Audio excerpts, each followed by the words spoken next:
Good morning, everybody, and this is your S&P 500 day trade setups for today. So, if you're watching Telegram channel, you would have seen gave you a trade for yesterday, and probably not the cleverest move, to be honest. I think it was a lesson learned, but I'll get to that on the lower time frames. So, at the moment, we are pretty much range bound. We are stuck in the range. We did have what looked like a break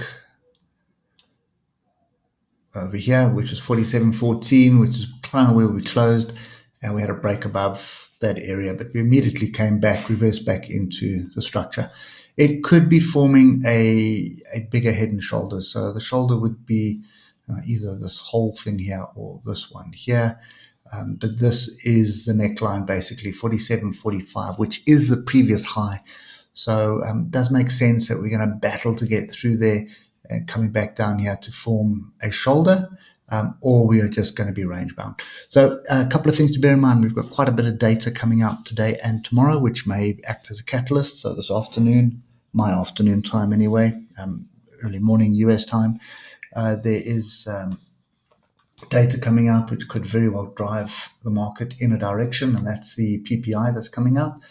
And then tomorrow we've got the Feds, and we've got a whole lot of other bits and pieces of data coming out. So Feds are busy with their minutes, and now we're all in panic mode because we don't know what they're going to do, because they've told us what they're going to do, but we don't believe what they're going to do, but we think they're going to do something different. So we're all in panic mode. Anyway, just the way the market is manipulated. So getting down to the different time frames, if we start looking at the 3 hour, you'll see first thing is grouping of the oscillators, which is a pretty good sign. Second thing that you have is you've got a bit of structure here. I've got double line of structure here, which is 46.73 and 46.64. So I suspect we are going to range about in this area until the data is out the way. Now, if we come down to the hour and we start talking about lessons learned here. So basically, we are long of this area here, which is 46.96, 95 area. So that's kind of the area where we long, and you can see clearly was not the right decision. I probably should have waited for structure. But and the stop is below Friday's low, which is pretty much just below this bottom of this channel at the moment. Now, the lesson learned is quite simple. The trade for me was, it was a break. I'm looking for structure. First bit of structure gave way, which was this one here, which is 47.14. Then we were looking at 4700, which would be the next round number, and looking for structure close to that as possible, and that was this 46.95, 46.96 area.